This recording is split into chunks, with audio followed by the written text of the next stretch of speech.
And that's part of germ theory is part of that fake reality for sure. So I believe in a lot of stuff. 9/11 was an inside job. That's one of them that I definitely believe for sure, without a doubt. So I lost the chat. This keeps happening. Try to type a comment, I lose the chat. Anyway, you might have to read the questions off, buddy. so a Farm Fresh has asked a lot of questions here. Okay, I think it's all one question. Let me see. Okay, germs aren't contagious, I understand, but if you need help your terrain to clean your inner terrain, washing your body and using non-toxic soap or clean terrain isn't about cleaning dirt off your body, more like avoiding toxins. Well, yeah, I mean, definitely there was previous to the whole terrain like movement. The terrain has always been around. Acupuncture, osteopathy, Ayurvedic medicine, herbalism, holistic medicine, all that's terrain. But there actually was something called the hygienists that believed that you didn't need to wash your hands or brush your teeth or whatnot, and that everything was diet oriented. So your smell, your sweat glands, everything that people would clean, your breath would all be based on the quality of water you're drinking and the food that you're ingesting, which is entirely true. Like if you're eating well, then you're really not going to smell. And if you're eating quality stuff and you're drinking quality water, you're not going to have to worry about smelling.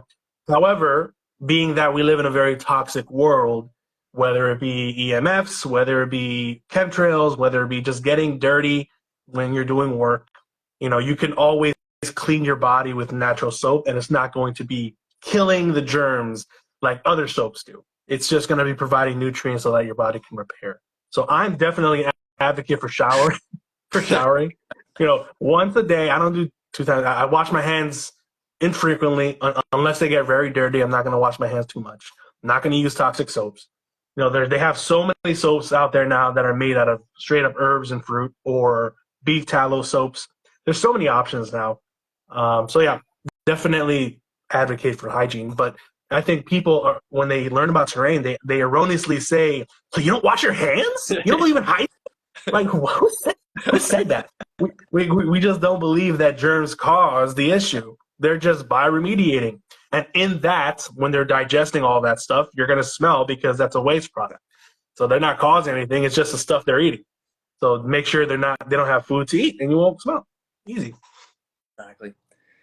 Love it. Yeah. And I mean, it was a big reason why, like, the eradication of like smallpox, right? Oh, yeah. They say, like people were living in their own filth, right? There's a certain amount of hygiene that is necessary, right? You don't want to live in your own filth, of course. You want to, like dust, people are allergic to dust. I mean, now dust is probably much different than what it used to be. Now it's mostly microplastics, but before the invention of microplastics, but, air stagnation, I think, all kind of ties into hygiene, and that's it. You don't want to be using fragrance on your soaps. Like they're tallow soaps. They're great soaps out there. It's like even just go like down into the river, the ocean or something. You're always a little cleaner coming out than you were going in. So yeah, when I was a kid, whenever we would go to the beach, we would take showers after. Now I'm like, why do we do that? Because the water's clean. Like we don't have to do that in a pool for sure because it has chlorine. So you want to get that off your skin. But yeah, that feeling you get outside of the water is it's exhilarating. It's like you just feel clean, you feel energized. Yeah, no, for sure.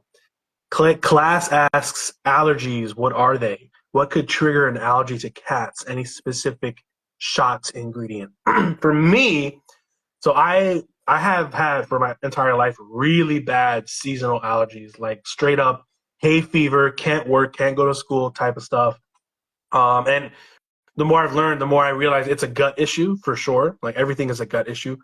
Obviously, what they're spraying in the skies doesn't make everything easier. But if your gut doesn't have a proper mucosal membrane over the intestines, over the basically the structured water gel that lines our body, if there's holes in it that is created by EMF, by heavy metals, by injections, then foreign material can seep through. It can go into the gut. It can go into places that your body doesn't want it to go into. And so you get a very strong reaction through the histamine, through the inflammation. You start sneezing, coughing, whatever the symptoms are. And that's what we would claim allergies really are for seasonal allergies and like stuff like cat dander. For food allergies, what's interesting is that a lot of people that have, like, say, milk allergies, it's really due to the pasteurization that is ruining the proteins and the enzymes in the natural milk that help you digest lactose.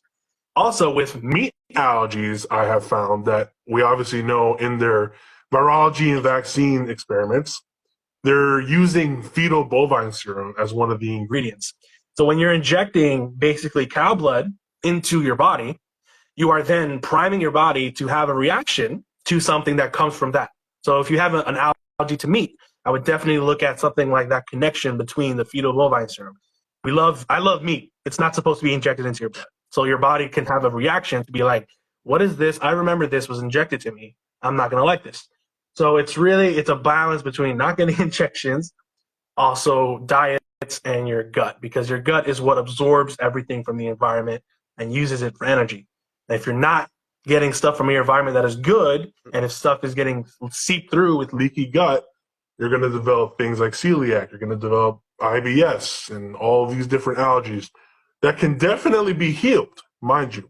A lot of raw food, a lot of changes to your diet, a lot of quality liquids like, you can drink what's the collagen peptides. You can drink structured water, raw milk, raw honey. Everything can help aid the gut. But if you're not going to do that, you're going to have a life filled with histamine reactions, and then you're going to be taking these allergy medications that do absolutely nothing for you but suppress the symptoms. And then they're going to keep pushing everything down, and then every summer or spring, it's going to get worse and worse. So yeah, that's my advice. Gut. It's gut, man. It's like the gut. you just It's look the at gut. look at what heals people of allergies. Like, there are studies out there that are all right that talk about drinking raw milk as a kid, you're less likely to develop allergies, right? It's all to do with the gut. I think it's a lack of microbes, right? Like, our microbes consume a lot, and maybe there's the microbes in our lung, right? The microflora of our lungs have to do with the seasonal allergies. If we don't have a proper microflora in the lungs, right, you're not going to be able to deal with pollen, right? So it's not necessarily the pollen that's the cause, right? There's always a deeper cause, right? No, I don't think anyone has been allergic to pollen or the seasonal allergies, more than beyond the industrial era, right? Once we started pumping shit into the air, that's probably when the seasonal allergies came around, because it damages the lungs, probably the microflora in the lungs. There's a little speculation on my part, but this, it's like, it just makes sense. Honestly, Makes sense. Like, we're meant to be able to deal with pollen once a year, right? Yeah. It shouldn't be a problem. It shouldn't be a problem. Same with if you're allergic to foods. It doesn't really make sense. This is not something that will ever carry on, right? Because if you're going to eat a peanut and die, then your genes aren't going to get passed on, right? You're not going to be passing that on. That won't be a trait that keeps going. So it's like, it's things like this. And it's like, I kind of just relate it to even diabetes, right? It's like, diabetes develops in childhood, right? So think of how diabetes could persist in a population. If it develops in childhood and before the invention of insulin, how does diabetes get passed down through heredity, right? It doesn't make any sense. These things shouldn't get passed down. They shouldn't get passed down, right? So it's definitely something that is largely, I think, a toxicity issue, and a deficiency in the microbiome, which may be caused by toxicity. It might be it might be a deficiency of microbes in the diet, like drinking the raw milk, eating raw animal products, eating raw foods in general, not, over sanitization. If you're breathing in poor quality air all the time, that's going to be a problem. Stagnant air, if you're not getting outside enough, you're not playing in the dirt. All these things are great. They're all great. You get in touch with your microbial environment. I think has a large part of it. I think that's a huge part of it. Absolutely, man. It's like the more microbes you have in your body, the healthier you're going to be. And Kaufman has cited a couple studies in the past where it was like minute experiments with mice or rats or guinea pigs, and when they put them in sterile environments, they died very quickly because if you don't have the microbes in your body to help you adapt, you will die. So our enamorization with germ theory, where everything has to be sterile, our food has to be completely sterile, has weakened our bodies. And the whole thing about passing diseases down, what I always tell people is that my whole belief with genetic diseases is that we're not passing down some poison, messed up genes. We're passing down habits. We are passing down bad food. We're passing down the same exact environment our grandmother or grandfather shared. So if we're not going to change those habits and we're not going to change our eating habits, we're going to have the same issues. And then we go to the doctor, they're going to say, oh, your mom had the same thing. It must be genetic. And then that's kind of like a pass where, oh, it's genetic. I don't really have to do too much. I just got to do this and that and we'll be fine. It's ridiculous. Our genes adapt, right? Epigenetics, man. Epigenetics. Yep. Our genes adapt. That is, so my biochemistry degree was mostly genetics. Like every class I took was genetics. I wanted to learn about metabolism. All I learned about was molecular genetics, and it annoyed me. But because I didn't want to learn about it, so I am a little well versed in epigenetics. But all it was epigenetics. It was so funny. They would teach us about genetics, and they go, yeah, but we're really learning about epigenetics nowadays, so we don't really know if this is true or not. Like it was all the relation of like, oh yeah, all these genes, but epigenetics, right? Epigenetics, we adapt. So it's funny. This is kind of coming to light too, even in the mainstream. The epigenetics, but it's not catching on, right? Like no. It's not catching up. It's not catching up quick enough. Eventually, it will. We'll realize that our genes adapt. That's just how it is, man. That's how it is. Our genes adapt. Our microflora adapts. If you're going to be consuming processed foods all the time, your gut bacteria needs to change. It needs to change. If it doesn't, you're going to have problems with digestion, right? And partly that's where I think problems arise. Yeah. Right. If you're going to have problems with digestion, our bodies adapt. But we adapt in interesting ways. Our microflora adapts. Our genes adapt before we adapt biochemically, right? You can't adapt biochemically without your genes adapting. That doesn't even make sense in the model that they teach us, right? So it's kind of funny, man. Yeah, I mean, and someone mentioned, I wanted to get to a question because it kind of links. Yakub, I forgot the name, but he mentioned talk about glyphosate and other chemicals that are being used in food processing, and that's totally true. I have, or whatever it is, celiac disease, diagnosed when I was 16 years old.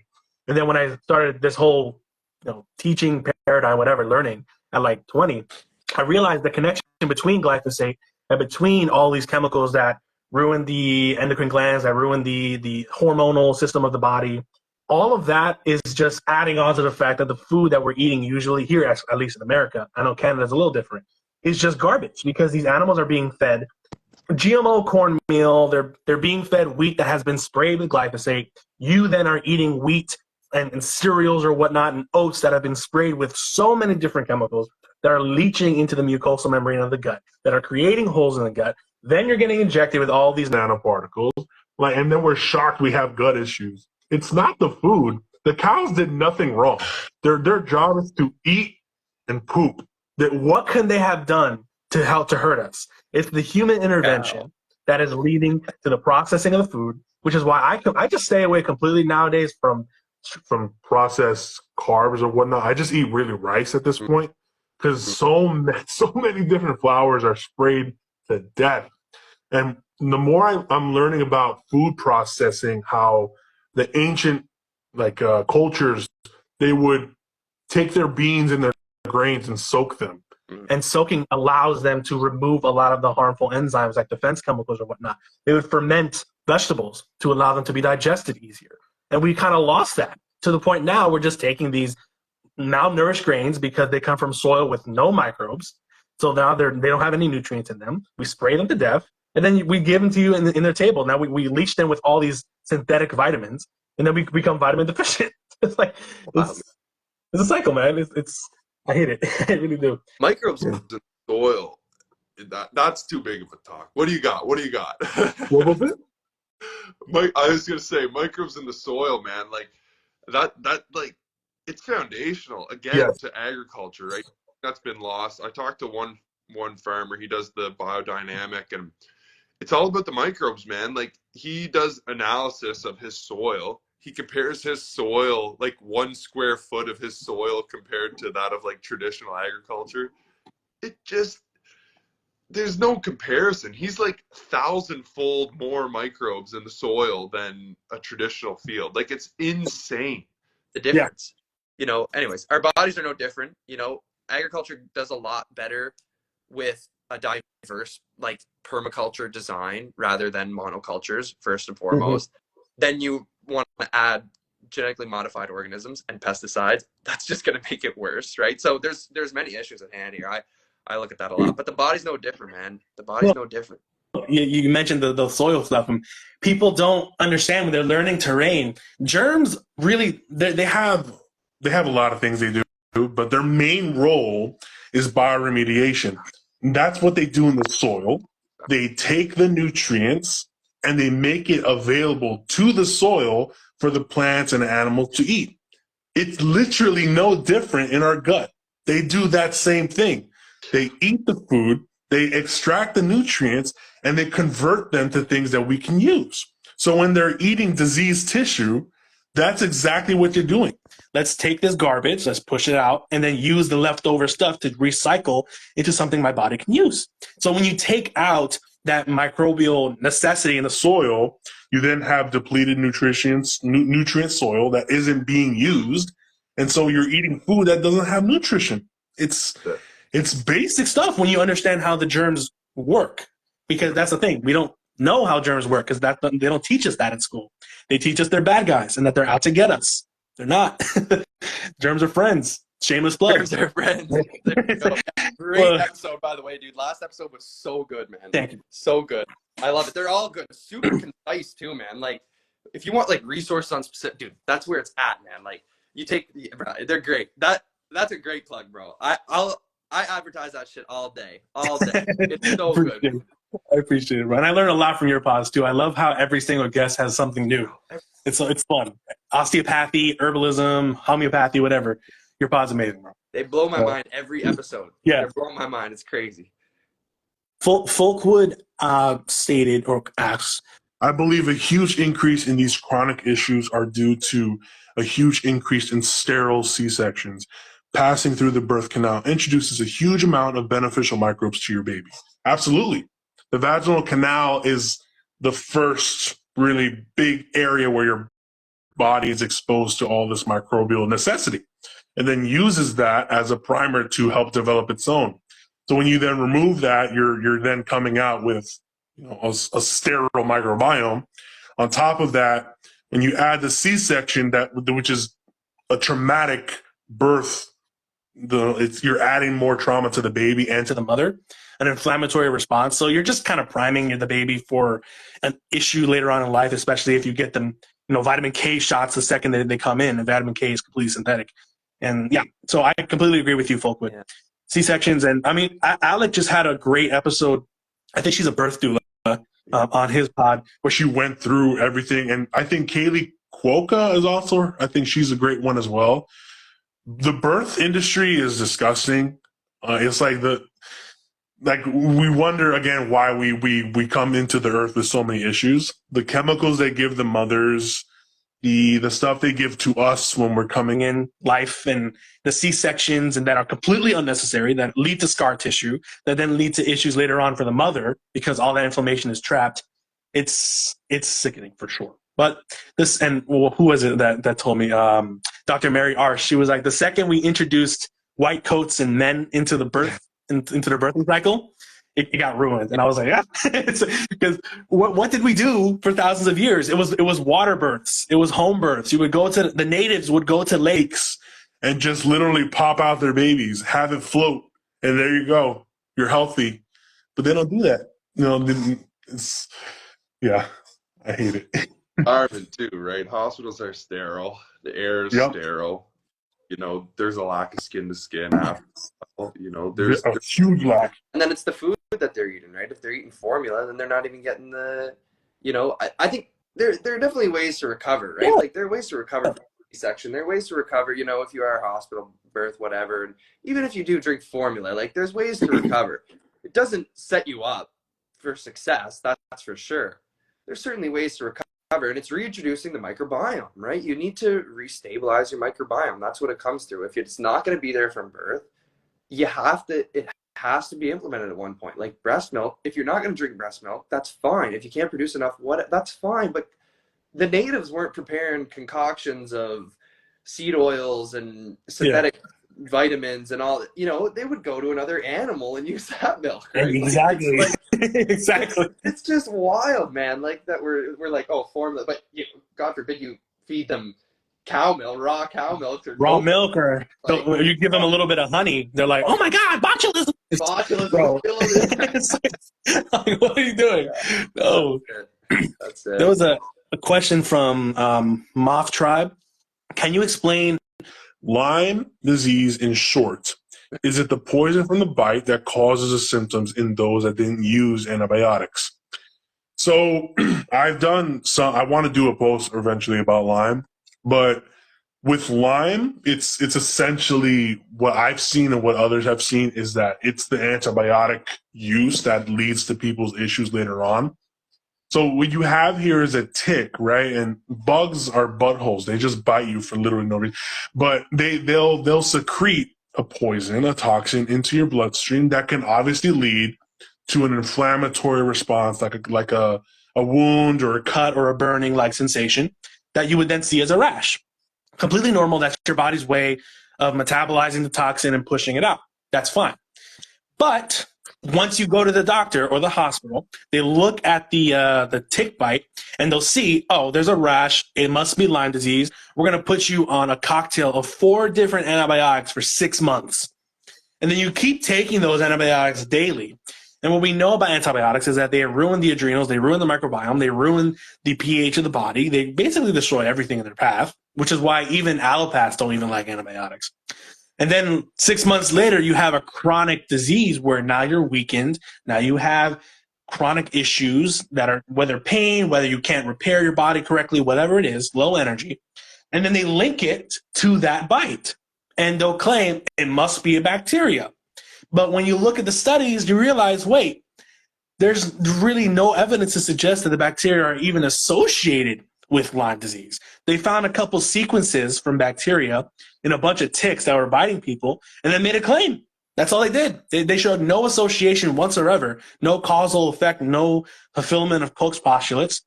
So what you have here are people taking these drugs, and they develop chronic issues later on.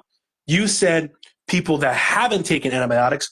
I personally have never seen someone diagnosed with Lyme that hasn't been at least given antibiotics to use.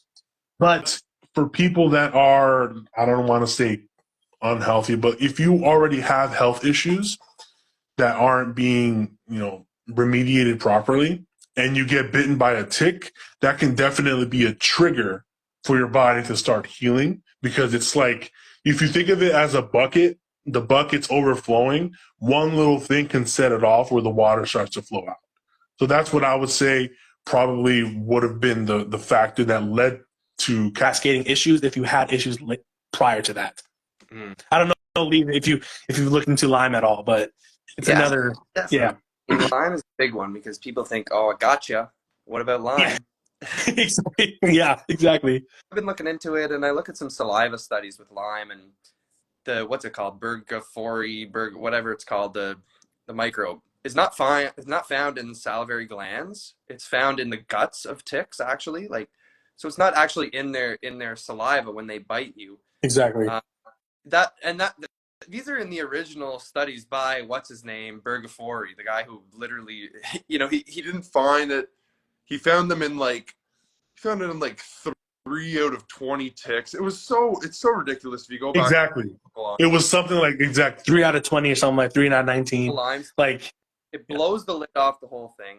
So with the rash too, I've been looking into something interesting, that ticks actually concentrate pesticides in their salivary glands. I say this for sure. This is just what I'm looking into.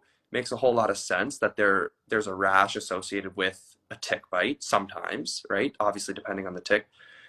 We're in tick country here, but I've been bitten by ticks 100 times at least.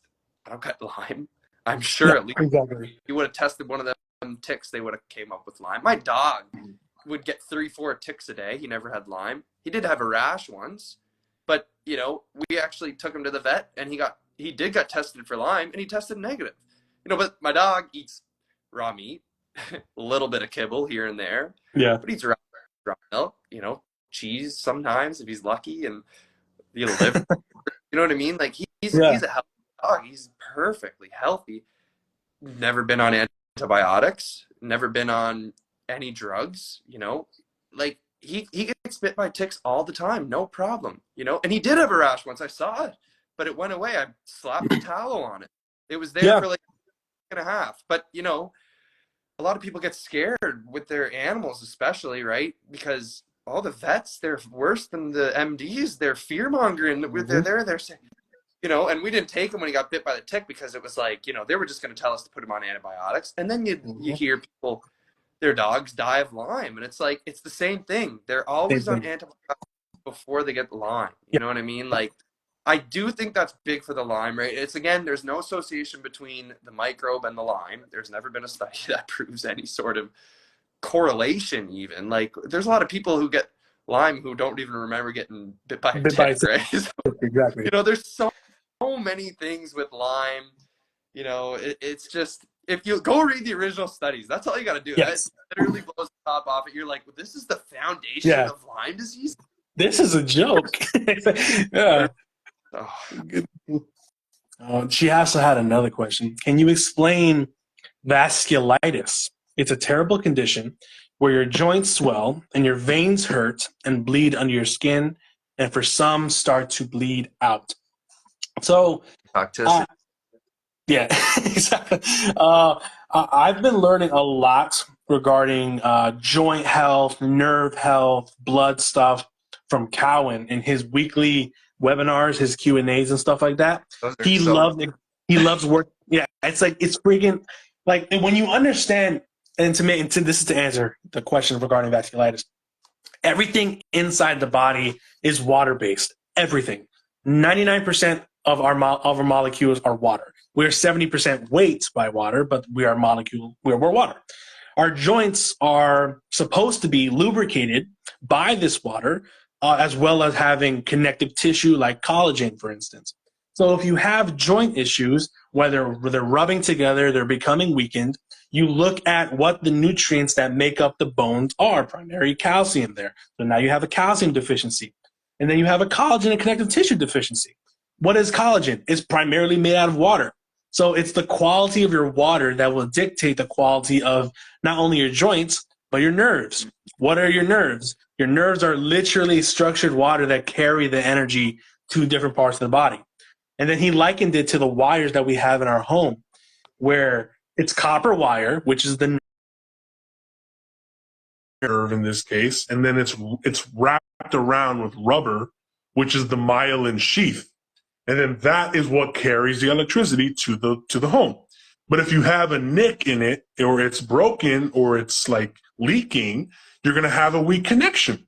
So if you have nerve issues, look at the quality of the nerve. What's the nerve made of? Water. So what do? You go out in the sun. And what are your veins made out of? Your veins are primarily water. What are they flowing?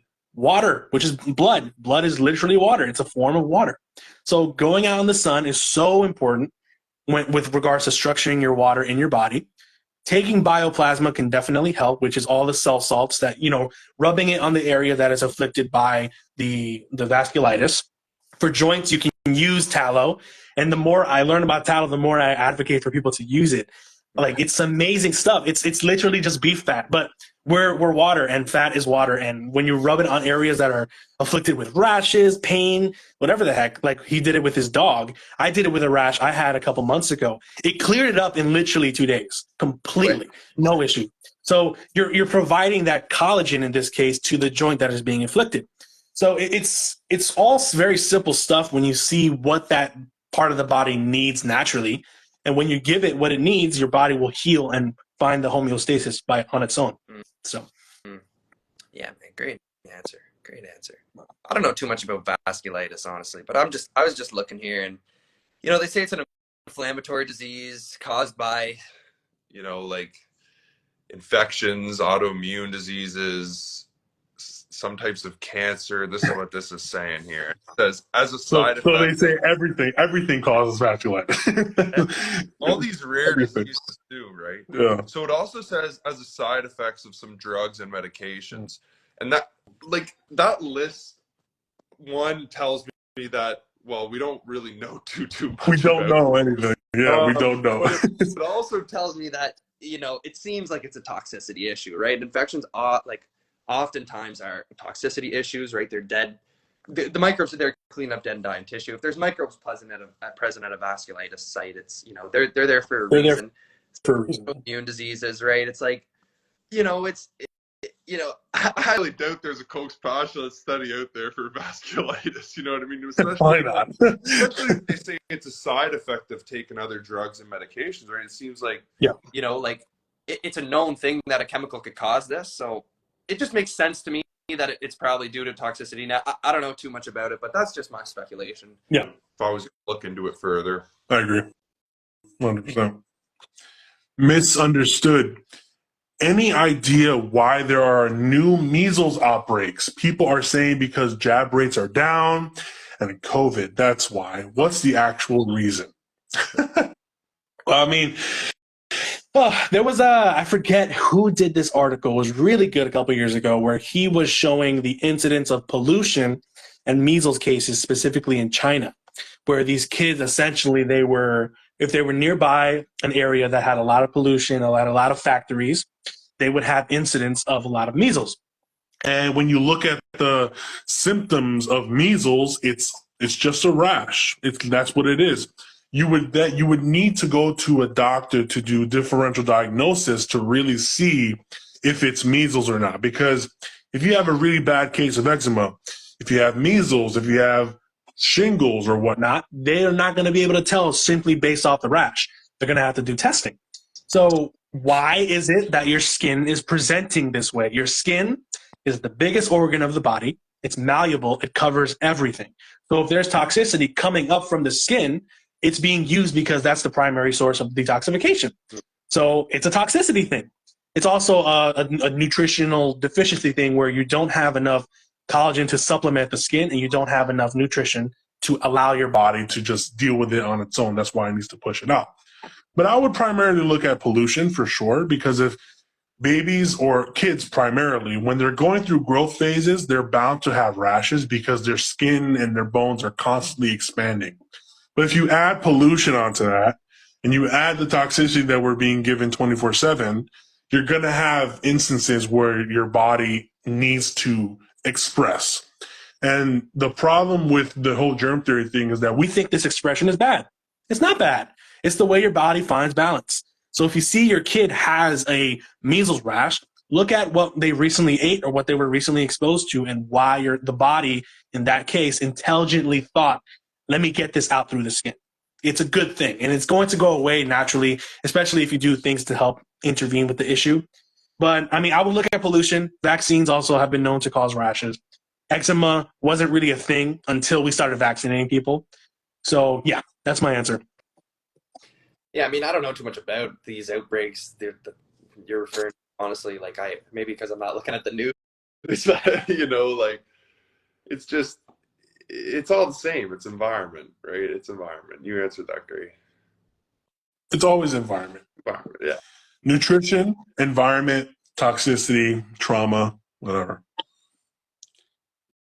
It's possible it was caused by mold, or should I say mycotoxins? Oof! No.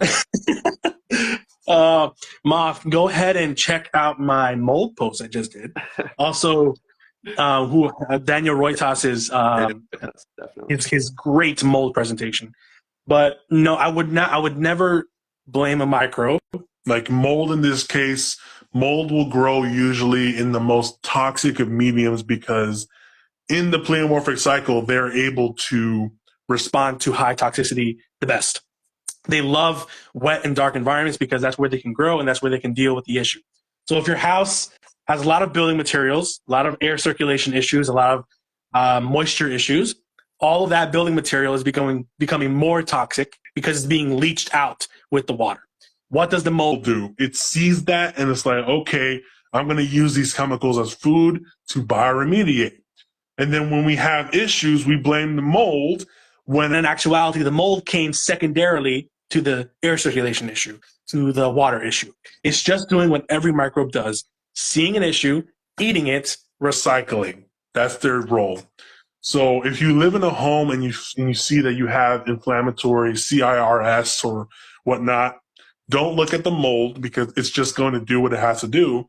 Look at the environment that the mold has grown on and then see, okay, this is a product of the fact that I have chemicals in my home. Mm-hmm. That's what it always is. Yeah, it's simple. It's the mold. A lot of people get upset at it. Like, you don't want mold in your home. Like, that's not good either, right? It's there for a reason. Yeah. Bioremediation. You don't want mold in your home, especially if you live with drywall. Like, you can't avoid it. I got drywall and MDF, baseboards here.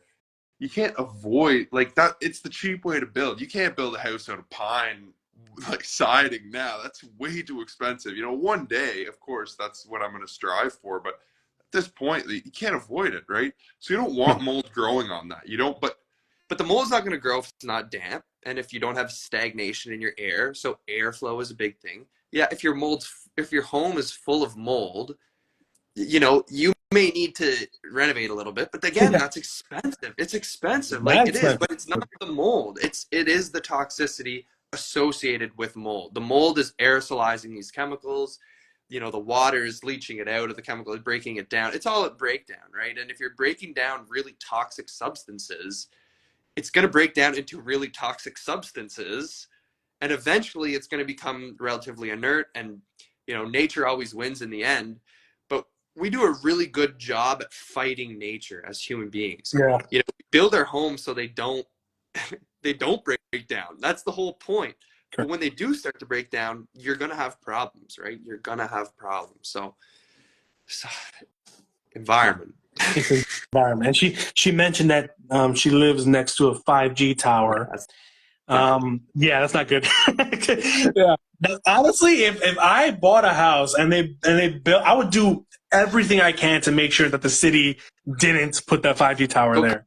And if they did, I'm going to cut it down. I'm going to go get, or better yet, I would move, because that stuff, being right next to a 5G tower.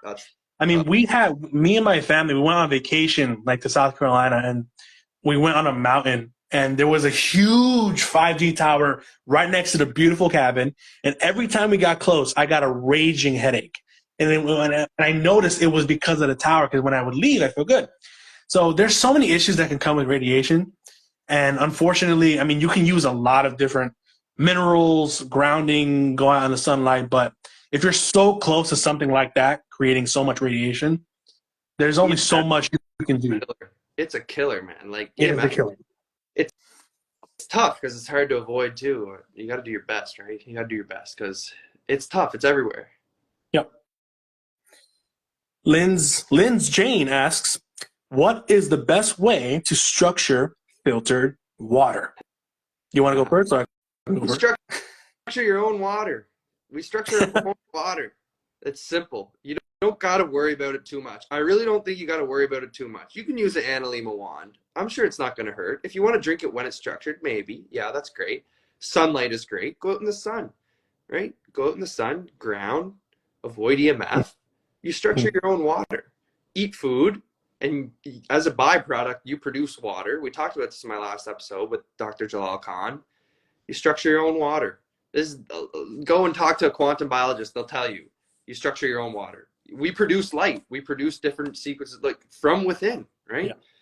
So, I mean, you can structure it, I feel like there needs to be, you could structure it, spin it around like vortex, and shower. Literally just spinning around. Like, that's what I tell people, because it's just the spinning allows for the molecules to structure like in a beautiful way. So literally you can use a coffee frother to spin it for like 30 seconds, and it's structured. I have an Analema wand because I got it when it first came out, and I was like, well, this is cool. Fun, I use it when I use it, spin it for like a minute or so, you're good.